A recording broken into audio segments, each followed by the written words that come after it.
Thank you, Aaron, and good afternoon. It's a great honor to be here.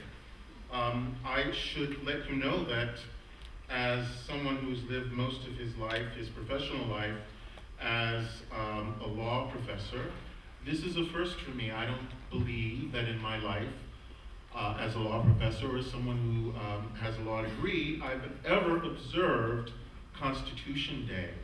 And it is fitting, I think, that I've come down to Maryland, to Baltimore, a city which in many ways is one of the cradles of the American Constitution, to observe that day with you. As you may know, we have about 10 or 12 minutes, and I have a lot of ground to cover. But I want to just start with a reflection on an event. Maybe it was a Constitution Day event, and I didn't know that it was a Constitution Day event, but it took place on Monday at the Columbia Law School where I teach. It was a debate on civil marriage, and it was organized by the Columbia University chapters of the Federalist Society and the American Constitution Society.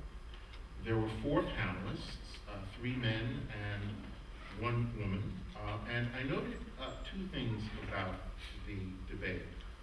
First, 3 of the 4 panelists identified themselves as either members or fellow travelers, as they used to say, of the Federalist Society. And the 2 panelists whose brief it was to defend the right to same-sex marriage both found an opportunity during the course of the discussion to refer to their wives, their female wives, one of them more than once. And one of the Proposition 8 panelists, Proposition 8 and the litigation around Schwarzenegger versus Perry occupied much of their attention. One of the panelists was part of the legal team for the plaintiffs in Schwarzenegger v. Perry.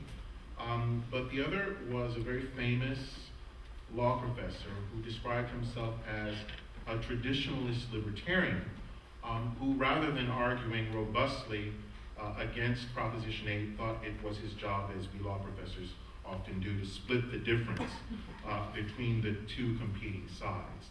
The second thing I noticed about the discussion, which was a consequence in large part of the demographics of the panel, was that gay and lesbian people were the objects and not the subjects of the debate. There was no notion during the course of the discussion that gay men are lesbians. Not even a wise gay man or a wise lesbian could possibly have anything interesting to say on the subject.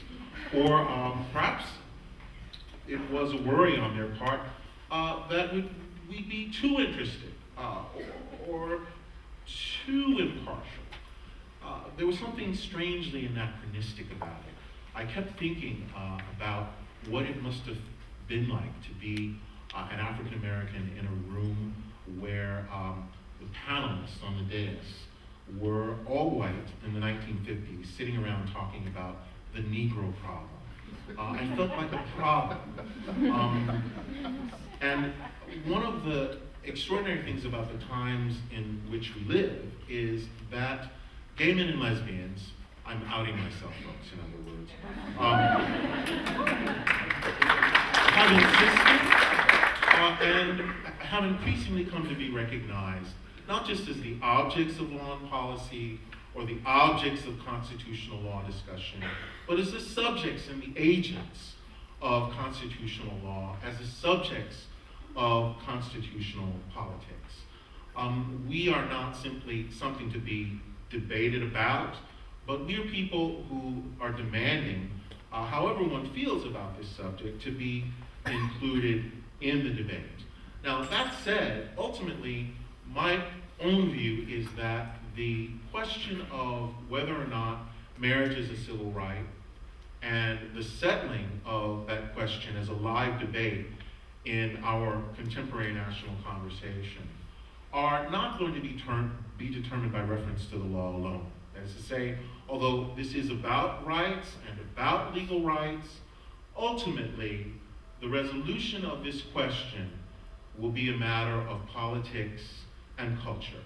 And I don't think that's a bad thing. So that said, I want to make three very, very quick points. The first point has to do with why the debate about the right to civil marriage is only in part a debate about marriage politics. Second, I want to say something about why that fact that so much of the debate about civil marriage is in fact not about marriage should be seen not as an obstacle, but as an opportunity for those of us who are committed to ending the current discriminatory exclusion of gay men and lesbians from marriage. And the third and final point has to do with why I think the debate about civil marriage is a civic issue. And you'll understand a little bit more of what I mean as I continue. First point, why is the debate about the right to civil marriage in part a debate about many other things that, strictly speaking, have nothing to do with the question of civil marriage? Now, it'd take me much more than 10 minutes to review all the reasons I believe that question has become the site.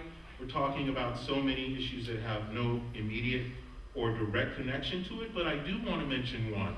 I do think that one reason the civil marriage debate has become a placeholder for arguments over so many other issues is because in its traditional, quote unquote, form at least, the institution of marriage is in fact a less central and important feature of American life today than it has ever been in our history. The fact is that most modern American families, whatever the sexual or gender identities of the people who belong to them, are non-traditional families. The census findings indicate that a majority of Americans don't live in the traditional nuclear family of a man and woman who are married to each other and raising children of whom they are both biological parents, a la Ozzie and Harriet, for those for whom that cultural reference is. You know who you are. And your hairs are mostly gray.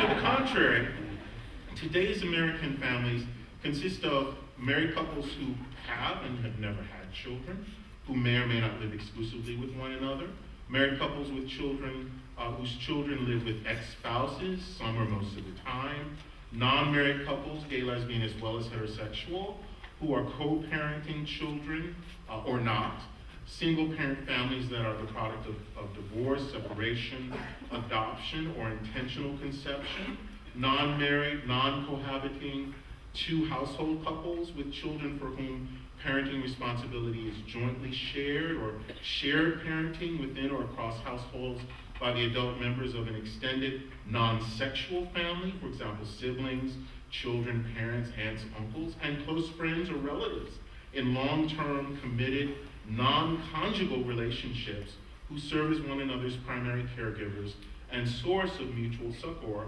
and support.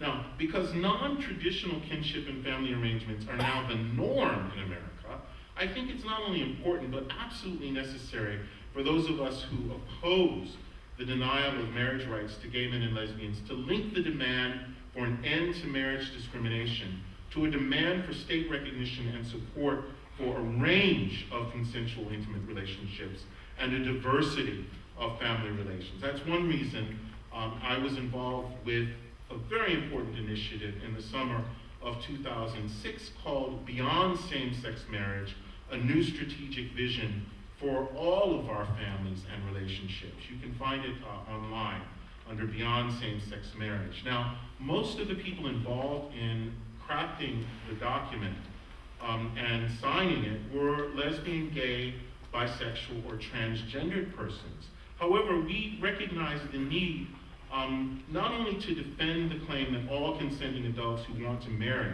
should have the right to do so, but also at the same time to insist that marriage cannot possibly address the needs of actually existing LGBT/queer families, or for that matter, the needs of the many heterosexual Americans whose non-traditional intimate relationships and diverse family arrangements have much more in common with those of gay and lesbian Americans than they do with the idealized image of marriage and family advanced by the traditionalists who claim to be speaking in their name.